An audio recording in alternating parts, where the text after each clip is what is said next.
Thanks for tuning into Compass Media Local Elections Special. I'm your host, Finbar Markey. We are producing 4 programmes over the next 2 days to go out all this week.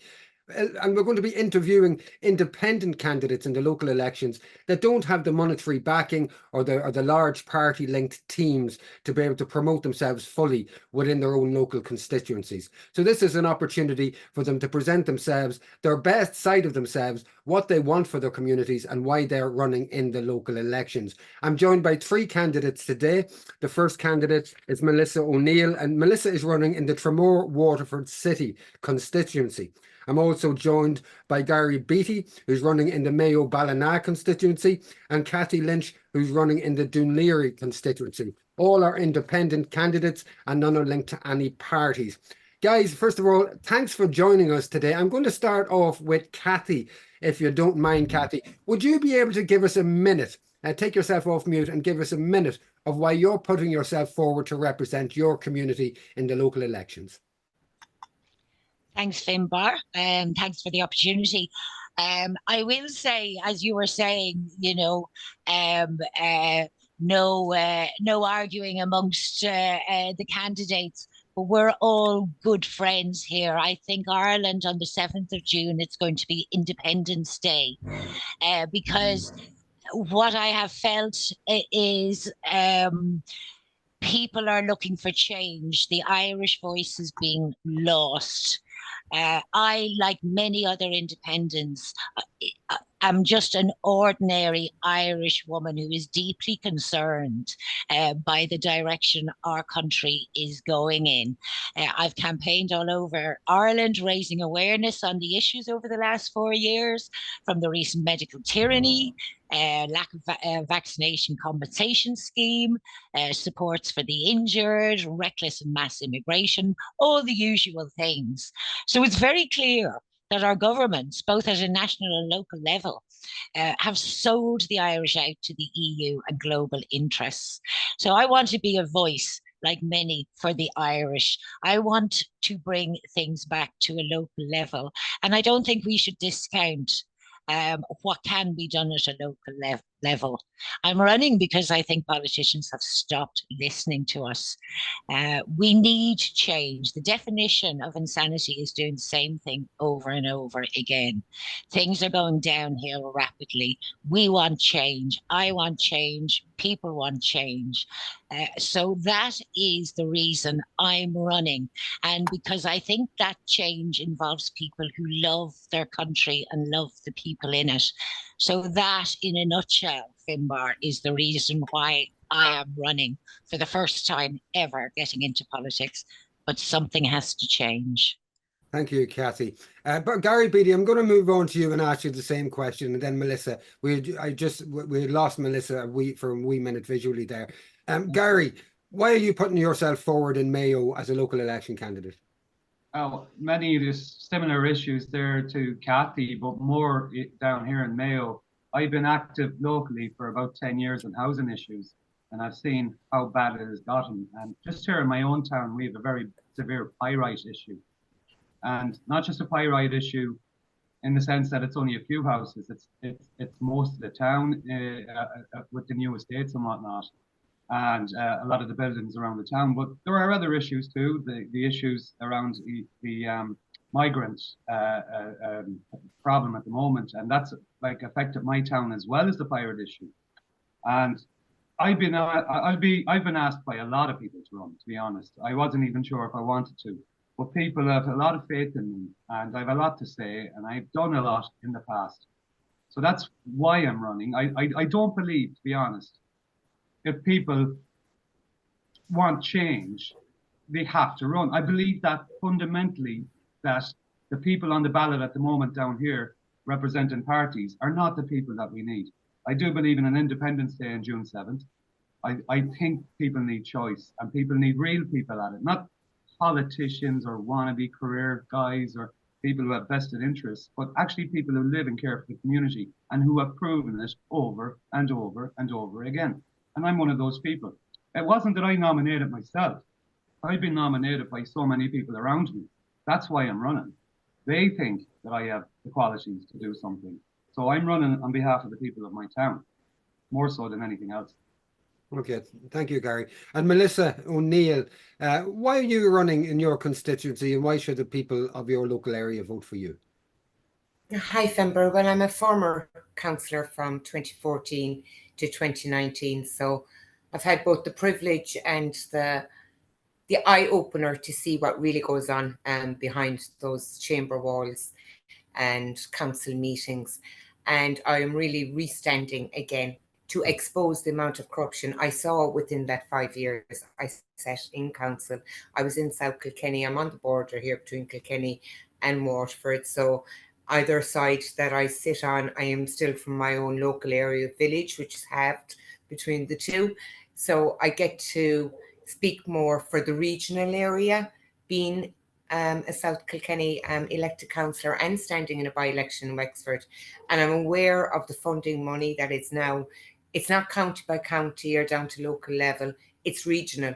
And I know this, and I can bring that regional mind into the local council where the funding comes from. I want to be a watchdog, Finbar, and not a lapdog, like many of the political parties are there under a whip system.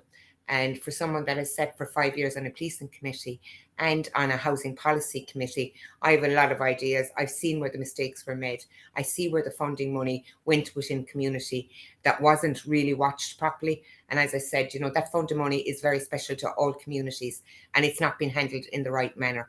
And I want to bring that back to Waterford, my dad's hometown, and that's the reason I'm standing. And of course, the mass immigration, the sex education. I led the campaign for the whole south of Ireland on the No No campaign. And I'm glad to say I'm a woman and know what a woman is. And that we are here to bring that back. And that's 79% of the voters that came with us on that No No referendum. We are asking you again to come with us on this journey on the 7th of June. Okay, thank you, Melissa. Going back to Cathy, and let's probe what you have said in your opening presentations a little bit more. Going back to Cathy. Cathy, what will you do if you get elected? So you've touched on issues of immigration, of medical tyranny. So I presume what you mean by that is the lockdowns and all that came along with COVID and issues like that. If you get into the local council chamber, what different things are you going to do? What are you going to bring to the chamber, and what different things are you going to do to ensure that this doesn't, whatever your issues, don't repeat themselves and get resolved? Yeah, here's the thing, Finbar, and I'll follow on from what Melissa was just saying. And it was a request at a residents' association meeting I was at, who wanted a forensic look at the accounts at the councils to see if we truly are getting benefit for our money. And if these plans are actually achieving their goals. I feel that there is a great deal of advisory bias, i.e., just going for one opinion and planning on that. Climate would be one.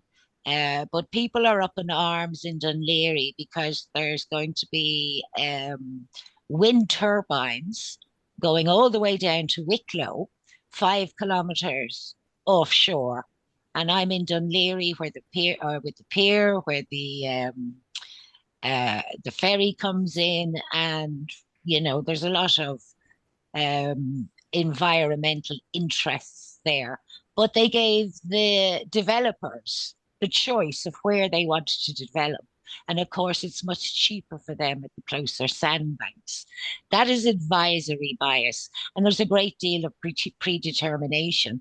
So I do want to go in, as Melissa said, once again, as a watchdog. I want to scrutinize the plans, all of their plans, because here's the thing that many people don't recognize. Although a lot of the plans are coming from central government, local councils are the ones that implement these policies. So there is a great deal of power in that.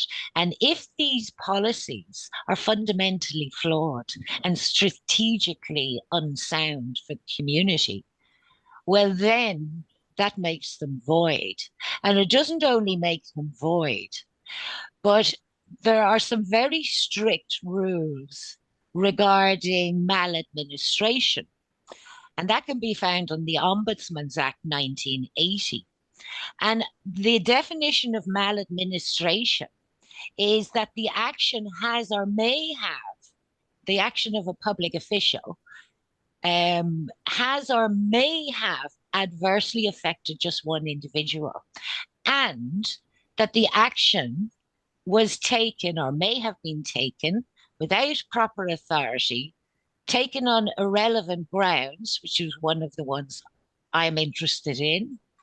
The result of negligence or carelessness, also one I'm interested in, and erroneous or incomplete information, which I think a lot of their plans are. And there's three others as well. I think people should actually, particularly the independents running, make themselves aware of the parameters our public servants should be working in. Certainly, I think there is a specific question on immigration and housing. So I'm not going to go into those two topics, but specifically, I do think, you know, the independents are going to be a bit of a thorn in the side of the ruling establishment, because I do fundamentally believe, and in fact, there is initiative in the UK where a number of councils are being held to task for their strategically unsound planning. You know, the bottom line of any public servant, and I don't want to call myself a politician, I'm a public servant, is to serve the community, to ensure the health and well-being of the community. We are public servants and act on the will of the people. That is sadly being lost. Okay. And I think that has to come back. So what I'm hearing from you, Cathy, is that rather than voting the party line, it's about looking at the devil in the detail of whatever is presented to the local authorities and being highly critical in your assessments therein. Garie, Beatty, the same question to you. What are you going to do if you get elected to manifest or to achieve the key areas of interest that you're platforming yourself on?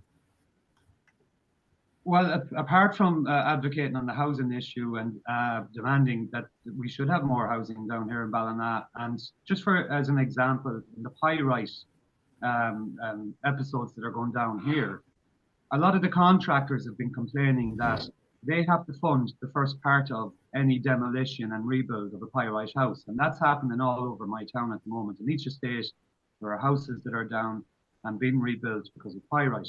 But the contractor has to fund the bill initially. And until they get to the first stage, they get no money. So I think as a councillor, if I got in there, I could envisage trying to advocate that these people get a deposit to actually get the buildings done, to get the demolition done, so they don't have to risk their own assets just to do that. That'd be one. In my own area in Ballina, we have a housing issue because there's a lot of flats above shops and whatnot that can't be opened up because they don't have fire escapes and they can't get insurance. And because they have no insurance, they can't actually use them. I think there's a pilot scheme available for that, and that's what I want to do if I get in. Also in just not Ballina, but just the North Mayo and region in general, there actually are no home help services. Unless people have, I suppose, an asset, such as a house for the Fair Deal scheme, or they're able to privately afford stuff, or have family or whatnot. But that's not all the cases. But since 2008, a lot of local funding for things just like that, like home help services and things like that, they're just gone. And I've met so much of that on my canvas, especially outside of Ballina and smaller towns. So one of the initiatives I'd like to bring in is I work on a community employment scheme as an outreach worker, and we do it in a Sligo area. But I'd love to bring that into the surrounding towns in Ballina and get people out visiting and out helping these people, maybe fixing their gates, doing a little bit of a paint job and whatnot. But that's not the key part. The key part is the visit and maybe the friendship of it, because, you know, that's one thing. And it's not going to reach everyone, but it's going to reach the people that need it. Another thing could be there's a lot of childcare facilities around here that they're not there. I was in places that are 24 kilometers away. They have to access child services 24 kilometers away. I think as a councillor, I could advocate for that. There's disability issues around the town as well. We can't actually get around the town in wheelchairs. I've been in a wheelchair for 3 months of my life due to an accident, and I noticed that then, and that was 20 years ago, and it still hasn't improved. But my biggest gripe at the moment, apart from all those things, is we spent millions and millions of euro in this town on developing our military barracks for a load of businesses, and it's open now for the past almost a year. There's 2 businesses in it and nothing else. This is like, I have it on a video on TikTok this evening. It's a beautiful square where there could be farmers markets in it. There could be local projects, people who are making their own local stuff and promoting the area as a tourist area, because it is a tourist area. There's so much, even a language school in it. We have a lot of people, over 1,000 people in Ballina that we've taken in the last 4 years, and we've done our absolute best for them. And no language school. How do we integrate people? How do we communicate with these people if we can't even have a simple thing as the same language? And that's all these things are being overlooked. The services in my town, I'm not knocking who's there. I'm knocking the government for not listening to the people here and telling them what we need. And as a councillor, as feet at that table, as a voice at that table, I'd be able to advocate for all of these things for the people in my area and more. Like, we have a massive, massive tourism industry here that we've lost out on through COVID, and now we're going to lose out on it because we don't have any hotel spaces anymore. We don't have any fish in our river anymore. It seems to be that there's an attack on rural Ireland as well, and I'm listening to that all on the canvas. And you know, there's so many briefs I'd love to bring to it. I can't actually say what they all are here in a few minutes. It's so much. That's quite a bucket list. That's quite a bucket One list. thing I would like to add though, Finbar, just briefly, most of the councillors that are the potential councillors that are running in my area, they have businesses and other things running for them, and they couldn't dedicate as much time to being a councillor as I'm prepared to dedicate to it.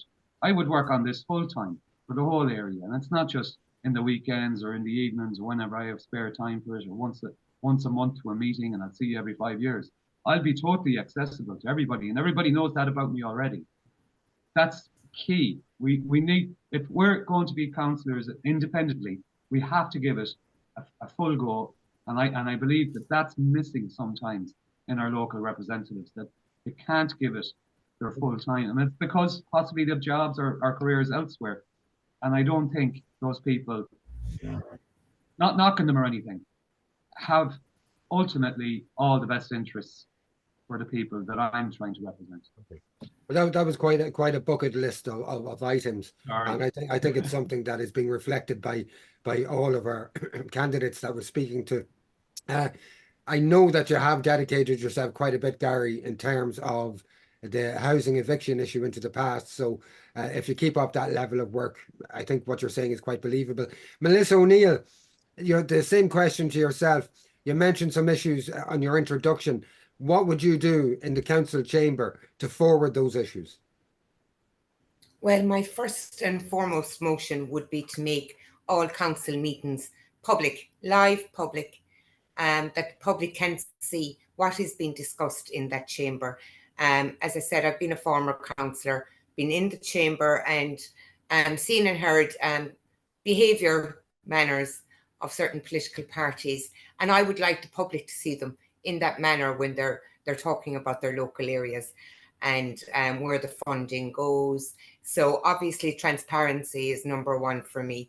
Communications with the people in the community, which we have completely and utterly lost, as we can see with what's going on in all the villages around. There is absolutely no public consultation, which is something I would have fought hard for and we had achieved until all of this migration pact hit us, and this whole of, you know, this communicating with the actual people in your locality has gone out the window, and we can see that all over the country at the moment. So transparency, all live, all meetings must be live, and just when you do take your seat as a councillor, you know, you get offered other committees. Like I would have been on the policing committee for 5 years. So antisocial behaviour in our housing estates is massive as far as I'm concerned. It has tripled, the crime rate is tripling every day of the week. The Gardaí, what are we down to? Was it 11,500? We were supposed to be up at 1,600 at this stage. We do not have the Garda resources. All the Garda stations that have been closed down in all the villages. We hear where I am in Ferrybank, you can just forget about it. There's no one there. There's one person in, and it's two in a car, and there's no one there, and it's closed most of the time. So new community reform of community policing, not in the manner where, oh, my neighbour is doing this, like what we saw during COVID. No, thank you. We want community policing that's from the public, that the public can help keep their communities safe. The drugs, the antisocial behaviour, the amount of, you know, I'm talking about inner city areas here now, Finbar, not so much. You might not get it so much in the small villages and towns, but unfortunately it has come out from the cities out to the smaller areas and villages. So proper community policing, that's within the community, for the community, and that's what's needed. Also, I suppose, you know, just knowing the departments and what the powers are within council, which, you know, we could talk about a lot of things. There's a lot of powers we don't have. I want to speak about that. The powers that we do have. I would have helped open 2 playgrounds now to date, but it took me 12 years to get a piece of land and the funding for that playground. It's at its 2nd stage, I'm delighted to say, but it took 12 years of my life. And I'm 37 years voluntary community work, and community development is my major. So building up small communities of people to go out there and get that funding that's available to us. There's an amount of funding coming from the EU that local people aren't told about. And it's only the established parties that know about it. So they're out on a funding grab. And the general people don't know about it. I've started up community groups and hope to start another one here in Waterford for suicide and mental health. And this is a lot of what I do on the ground, because as this gentleman has said, the majority, I know when I sat on Kilkenny Council, there was 32 councillors. There was only 2 of us of that 32 that were full-time councillors. The rest were part-time. It's a part-time job. And it is a very, very much a full-time job to be a local councillor. And again, I'm willing to do it full-time, like I did for the last 5 years. And, you know, that commitment is there, and to be available. We see our TDs here and all over the country. Mary Butler, for instance, the minister, has a shot or her constituency clinic that's the front door is closed on. And our taxpayers' money is paying for that and all her stuff inside in it. And she can claim to keep that and to pay the rent, and the door is closed to the people. And like Garie, I want to open up my life to the people to be available. And that is a big thing that is not being done. We see them running on the streets. They won't even stop and speak. There's no one answering emails. When you see their Facebook pages or their X pages, that's not them. They are not answering. That's someone's secretary answering you back.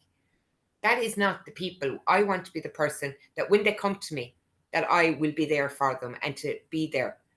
And that's what I've been doing for 37 years as a volunteer community worker on all aspects, from antisocial to housing to health. Like we have to look at our environment, not in their climate change where they want to take us all off the road and no one can get to work and put us in 15-minute cities. This is not what we want. This is what nobody wants. And we see that falling all over where they're pushing that. I do want to push back on that. I won't dwell on this question very much, but just to put it briefly to the panelists, and we'll start with Cathy again. There's a lot of people think that the local authorities actually have no power now, that the legislation such as the Land Development Act and things like that have taken the final little bit of power that councillors had with regards to planning, for instance, away from them. Do you believe that the local authorities are powerless now? And what do you think could be done to re-empower local authorities into the future? We'll start with Cathy on that one. Hi. Well, no, I don't believe that they have little power. And I was actually in the position a couple of years ago of being chosen for the Citizens' Assembly to discuss the Dublin directly elected mayor. And over the course of 6 months, I spoke to all the councillors in the Dublin region, who all said, we don't have the power. This is why we need to introduce a directly elected mayor for Dublin, who actually would be more powerful than the Taoiseach, and something I wouldn't agree with. But I think from what I heard from these councillors is, and I'm not going to be as polite as Garie, there is an apathy and an ignorance amongst our councillors. And I'll give an example of that happened in Dunleary. We have allegedly zero zone planning, which means it is not for development along the coast from Dunleary to Dalkey. It's a lovely train ride. And central government, including the Greens, decided they wanted to develop that.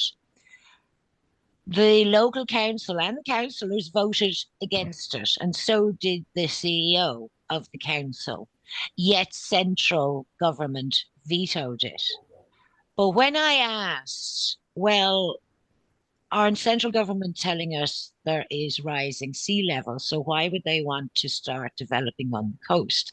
And she said, oh, I never thought about that.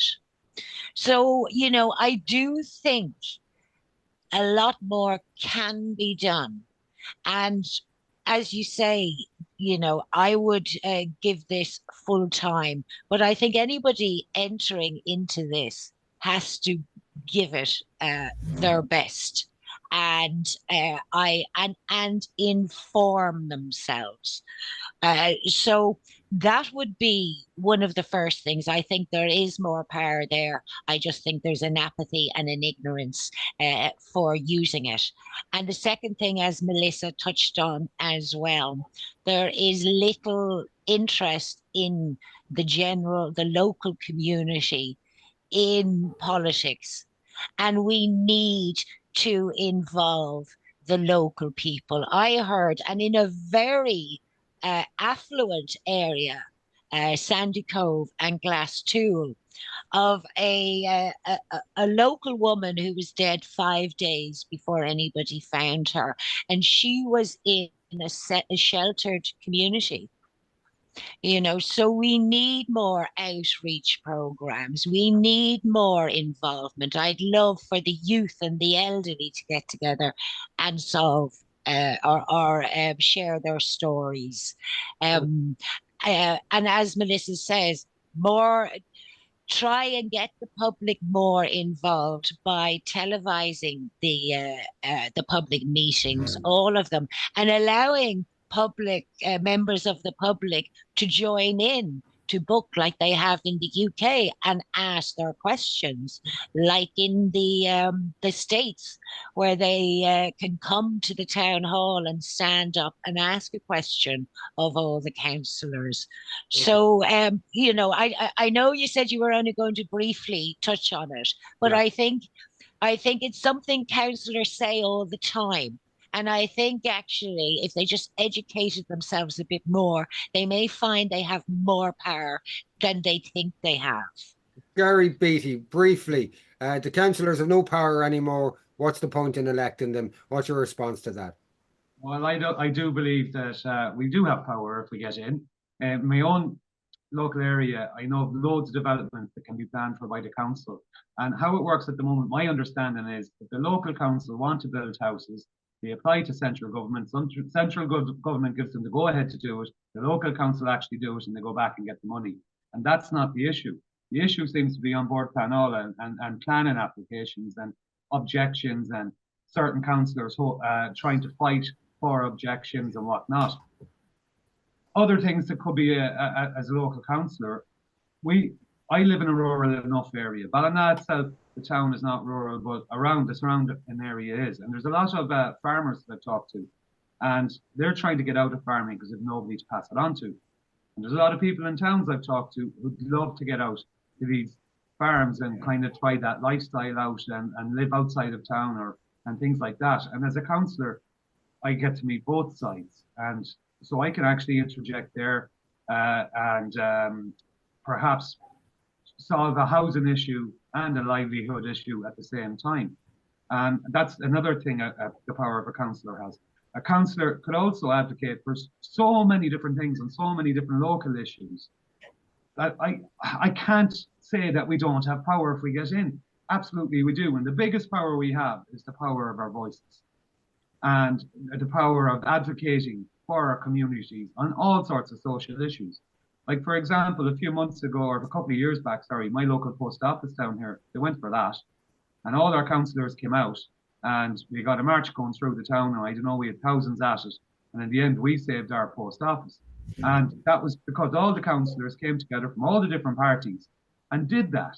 And we kept it and we saved it. And that can be done on so many different levels. Housing for me is the big one. Especially well, we're going to touch on housing in a little bit of detail. That. So what we'll do, just Melissa, you've been in the council as an elected councillor. Are councillors powerless, and what's the point in voting in the elections if they are? I can honestly say from when I was elected in 2014 to 2018, we had a lot more powers. Especially where planning was concerned. But unfortunately, with the new reform of the planning bill, I can honestly say planning-wise that the powers of councillors have been wiped literally from under their feet. And we can see that, I suppose, with all these buildings and they're, jumping past all planning laws from fire certs to water and sewerage and what they're doing now. But that was done designedly to implement the migration plan, I believe, in 2018. Do we have powers? We have the power of our voice. We haven't the same powers that we had when I was elected in 2014. I won't lie to the public because I don't believe there's any point in promising something that you can't deliver. I would have had more power to house people and housed many people between 2014 and 2019 compared to, I believe, I will have powers to house now if I'm elected again. For the simple reason, and we'll go on to the housing, and I want to go into that in a little more detail on the housing question. Do we have powers? We have powers in numbers. We have power to vote for the senators because the Senate vote, after the general election, the senators will be revoted. Every single councillor that's elected will have a vote, as the general public don't. That's a power you do have. They're the lawmakers. So that is quite a strong power to have. I want to say to any independent candidate, that is massive power to have, actually.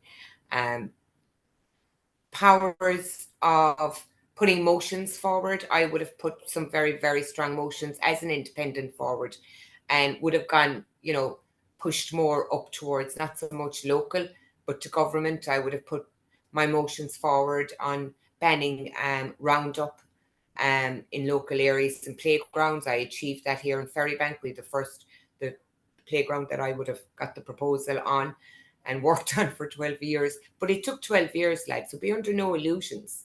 12 years just for a playground. That's how long it took me to get that. And that was 24/7 on it. So we need more money for facilities, even just down to a playground or a local library, because that's what local council is about. It's about services that's coming from the taxpayers' money that comes back into the local area. And I'm finding an awful lot of it is going to sport, and I love sport. I'm from Limerick, we love hurling.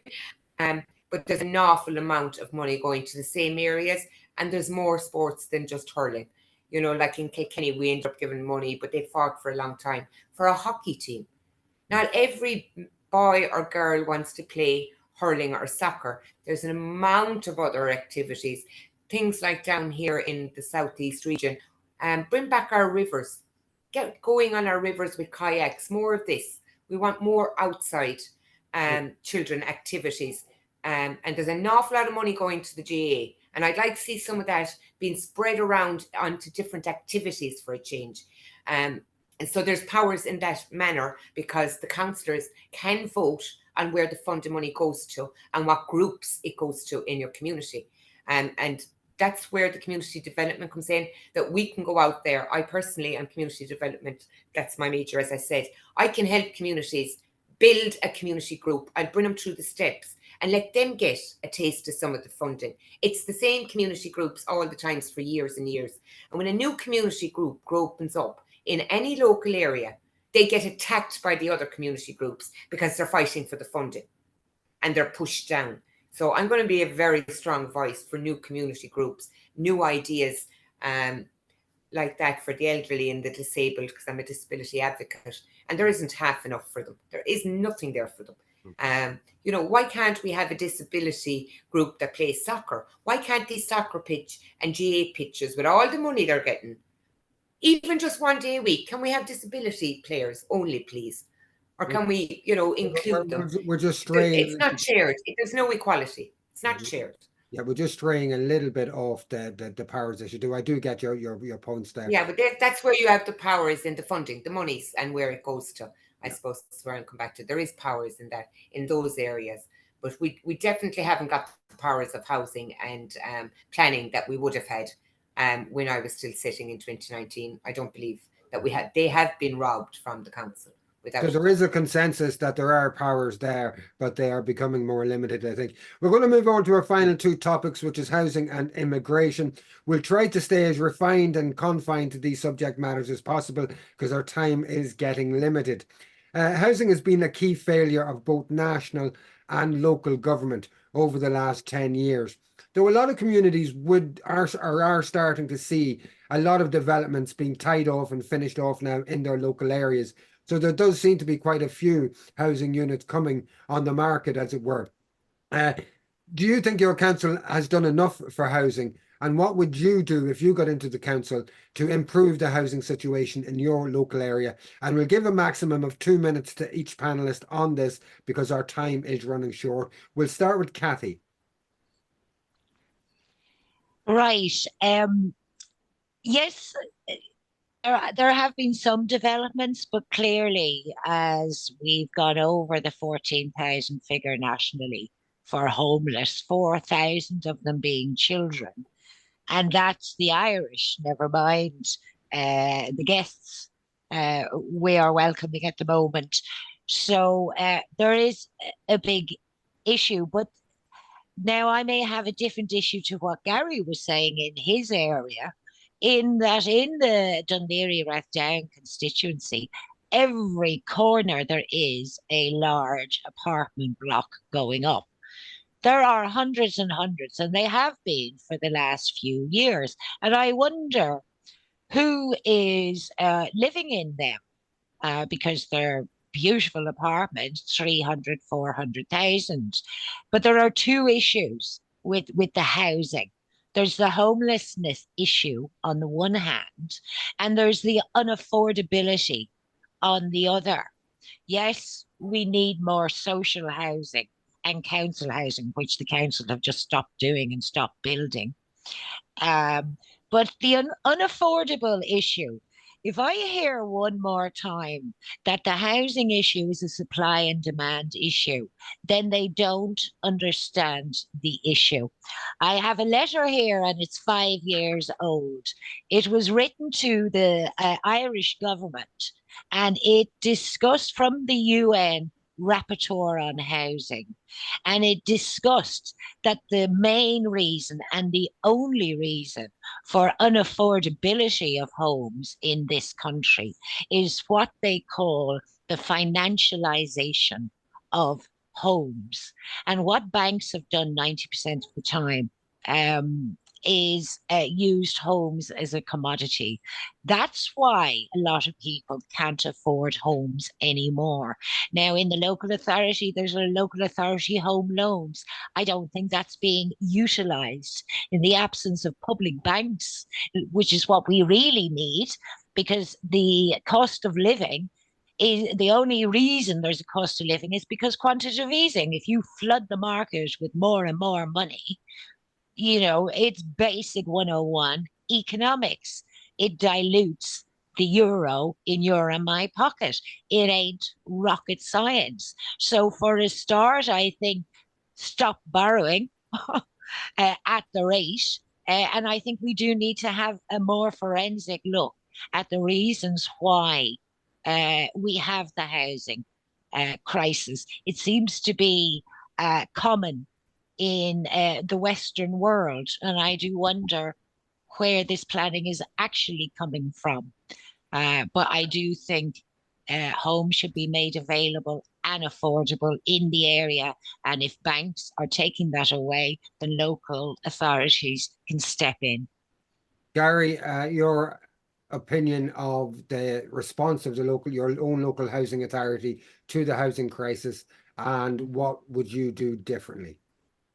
Well, the housing report came out recently, and that gives every kind of council, it gives them all a kind of a bad rap for council bills and social housing bills over the last few years. In my own county, no, we haven't done enough. There are movements been made on the ground. We are getting new bills started and things like that, but it's not enough. Most of these new bills are going to be given to housing bodies at the end of the day, and not actually.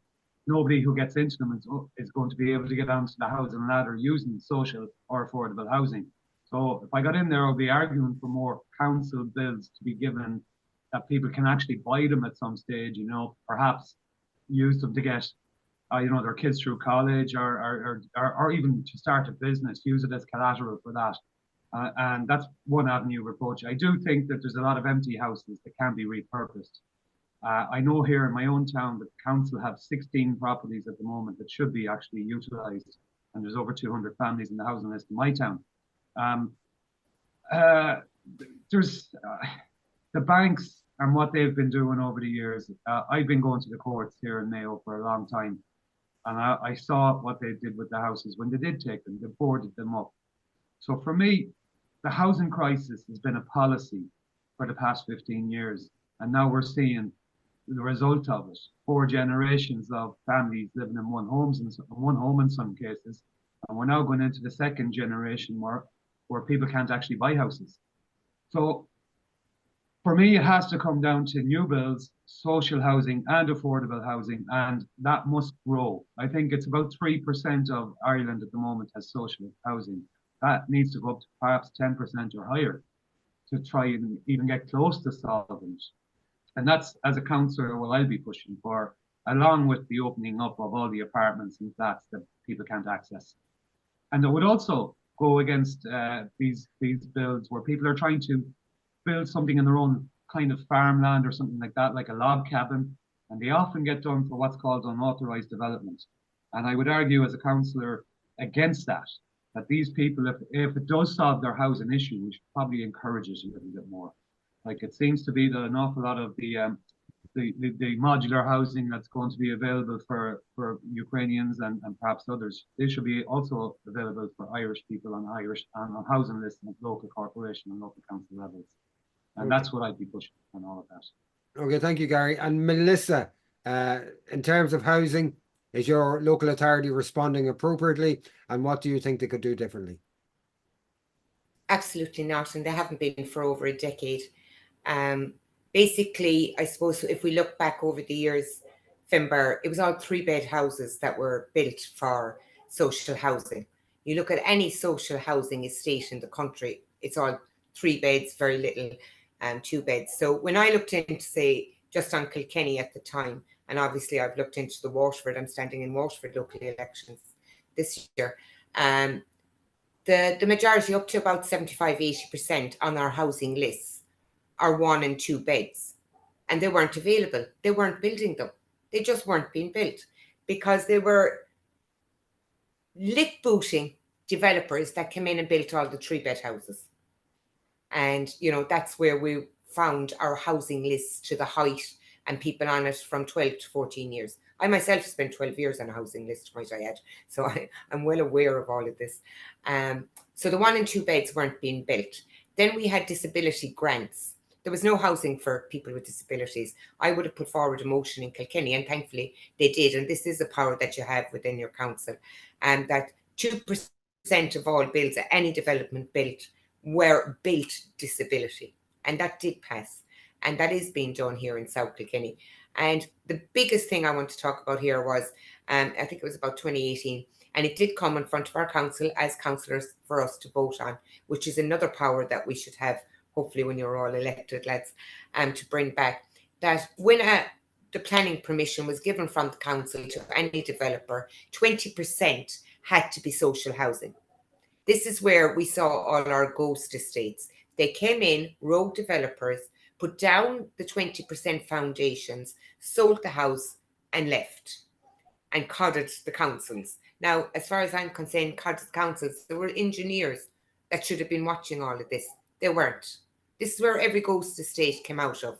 So what they did then was they turned around, and again, Fianna Fáil, Fine Gael and Labour were involved in changing that. Oh, sorry, at that time with the 20%, there was a get out clause for the builder that they could pay the council the money and not build the 20% and still get the planning permission. So when I screamed and shouted about this, they closed the gap of giving the money instead of building the 20% social housing. So they came back, reformed it, and now every developer only has to give 10%. So we as councillors, and I as a councillor, I will be putting in a motion for that to be changed. And that was done at local council. In every council around the country had to vote for that.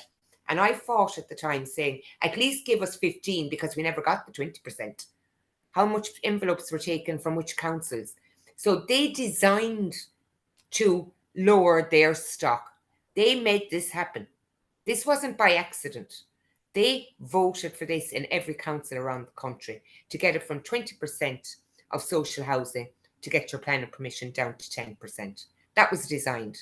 And we're not even getting that in some of the developments. So that has to go back up to 20% without the little loophole and the brown envelope to the developers. And the biggest thing here was these developers ran off to England, renamed themselves, came back, and the council are hiring them again under a different name. This has to stop. We have rogue developers in this country for the last 50 years. They're changing their names and they're going back, and the council are hiring them again. This has to stop. Anyone that made a disaster and left a ghost estate in this country should never be employed by local council. And I just come on to the HAP. Kilkenny and Limerick were the pilot scheme for the HAP scheme. So I got to sit like for 3 years before the HAP was delivered, and we were the pilot scheme. And there and then handing to the developers again. We screamed and shouted that first of all it was too low, and everyone now on the HAP scheme has to put some of their money towards it again. The landlords, of course, are going, no, don't want HAP, so they're tripling the rent to frighten anyone off. Then they made a law saying, well, it's illegal now for a landlord to say he can't take HAP, but no one is acting upon it. The council are not acting upon it. So there's many corners where they have helped that housing crisis, in my mind. So there's lots of corners there I'd be coming after, and especially rogue landlords also, to be honest. And there's a lot of them. The concrete kings, as they used to call them. Concrete kings, absolutely. We'll move on to our final question, which is in relation to the sensitive subject of mass immigration into Ireland and how your local authorities are coping with that. For each one of you, I'd like to know, do you believe that your local authorities are responding appropriately to the immigration crisis? And what would you do if you were elected into your local authorities in terms of immigration? What would your approach or attitude to that be? And we'll start again with Melissa. Sorry, with Cathy. Sorry, we'll start with Cathy. Cathy is next. Yeah, I was going to think. Yeah. Right. Well, once again, it shouldn't be a sensitive issue. And I don't know why it is, unless, there's more to this plan than meets the eye. No, the councils aren't, because as the councils say themselves, they don't even know until the bus arrives that evening. Now, there's nothing wrong with sensible, sustainable, and coherent immigration plan. I work in a hospital as an admin, and I see caring, eminent, talented doctors, nurses, and healthcare workers from other countries coming in on a yearly basis, sometimes on a 6 monthly basis. They're vetted within an inch of their lives, and they have to go when they're told to go. Meanwhile, on the other side, and I think if anybody's racist, it's the people who want to lump every foreigner who has landed on these shores into the refugee bucket, because they're not. 85% were now told lose their documents over the Irish Sea. That's a willful act. I wrote to Helen McEntee and asked what they do about that. She tells us 0.06% are refused entry. So what I would want to do on a local level is I want a framework set up, advance notice, and only if the community or the local resources can handle it, and that our safety and security can be assured, that I would fight tooth and nail for any more um, uh, uh, unvetted, undocumented immigration. Now, we do need some. For example, once again, I heard the Residents Association in Glasgow that they have a drainage issue. They've had a drainage issue for over 10 years, which means there's a lot of flooding and a lot of loss within the community. Apparently, they've done the investigation. They know what has to happen. But what's the problem? Staff shortages. Well, if we had a coherent point-based system, there wouldn't be that staff shortage. Now, I know we can't do that on a local level, but I certainly want to know who's coming into the community. Have they been properly vetted? And do we have the resources? And only then would I agree to that. Okay, Cathy. Garie, Beatty, the same question. The local authorities are quite often the end of the line when it comes to the provision of services for immigrants coming into the country. Do you think your local authority has responded adequately to the demands being placed on them by immigration? And what would you do differently or advocate for if you're elected into the council chamber? I don't believe they have done their best at the moment, but then again, they're in a sticky situation because, as Cathy said, by the time they get off the bus, that's when the councillors might find out on occasion. Like, well, there are going to be a lot of these people that are in need of accommodation, and that does come down to local councils and local corporations. And as I grew up and the way I was taught and the way my parents brought me up was that we always help those less fortunate than us. And as Irish people, I think that's a thing inherent in us. And we've been doing that all our lives in many ways.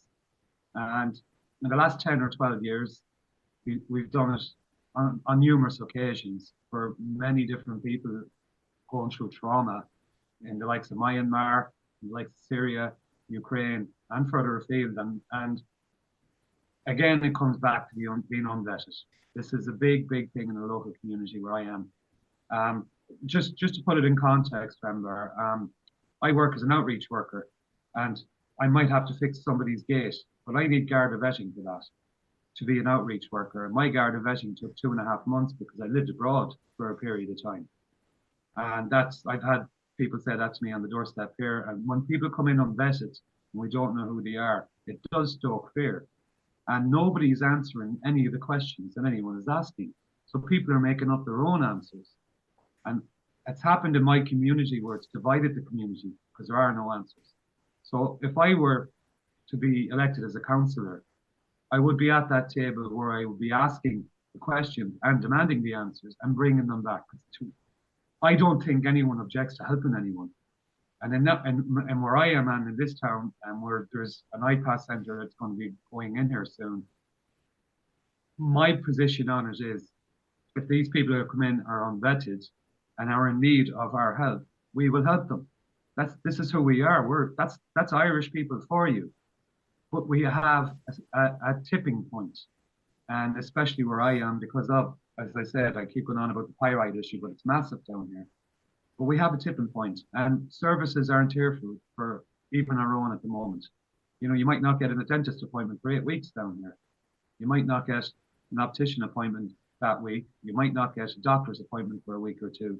There's so many other issues that need to be dealt with and addressed before we can even contemplate taking in a lot more people. But I do think our government are to blame for this. I don't blame anyone that's working in these industries that's trying to put food on their own tables. And a lot of the anger has been aimed at those people as well. You know, the people that are making money off it. Ultimately, they've been incentivized. This is all coming from government level and further afield, EU and whatnot. And I don't think anyone is realizing the impact that this could have on local communities. And one of the fundamental things that we don't have in Mayo, anyway, in Ballina, where I am, is we don't actually have a language school to help integrate anyone that's coming in. And I think if we did, and you know, I'm taught out in France a few years ago, I know a lot of people around here that would be interested in doing things like that. And at least addressing some of the fear issues around it and meeting some of these people and knowing who they are and trying to get a kind of a gauge for them. But ultimately, I think it's way too much. All the councillors around here are saying it privately on the doorsteps, even the Fine Gaelers, even the Fianna Fáilers, even the Sinn Féiners, they're all saying it, but they won't admit it on a bigger scale. I won't be fearful of any of that. I will tell them that there's an issue, and at the moment there's an issue. We have too many coming in, and we don't have the services for them. It's quite that simple. Melissa O'Neill, how do you think your local authorities responding to the immigration crisis, and could they do better? First and foremost, I want to say the local authorities weren't involved in the beginning of this. It was the IPAS Centre in Dublin, which I call the central bank of the monies. They were dealing with private corporates and managers system. That's how it was set up. So the local councils weren't even involved in the, you know, the push out of an awful lot of this. They have actually only been brought in recently. So this will explain to the lads, hopefully, that where the councillors didn't know. Now, we were, as councillors, when I was sitting out, we would have been part of the Syrian rehousing programme here in Ireland at that time.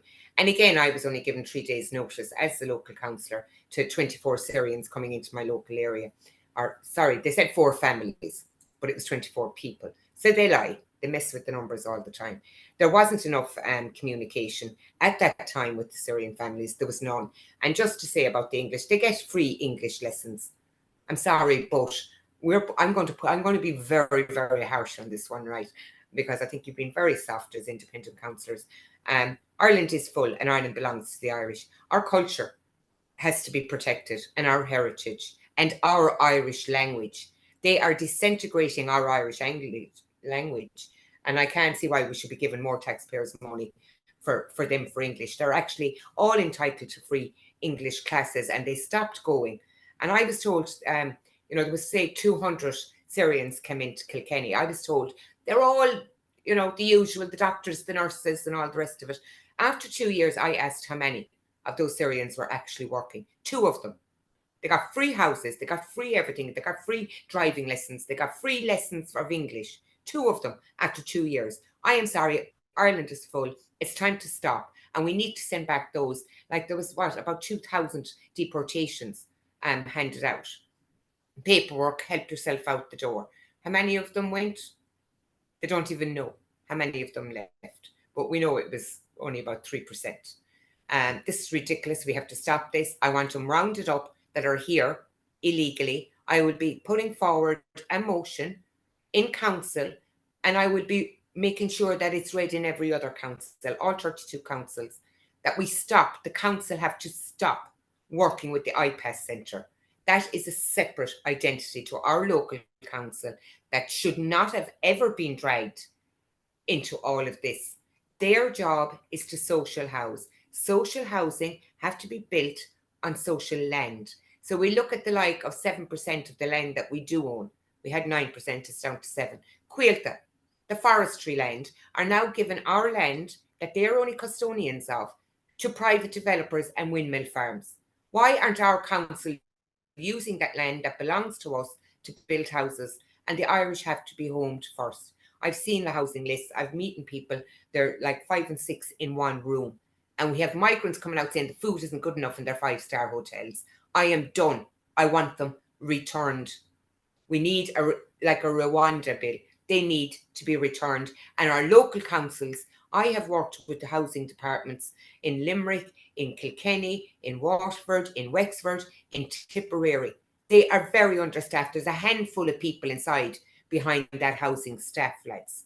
And they should never, ever have been dragged in to housing migrants. And they've only come into it recently where they've been given money for buildings and they're using it to lease church buildings at crazy money.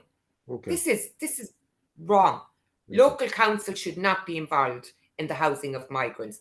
That's for the IPAS and the managers, and we know the amount of them that are there. And look at what the hotel did there.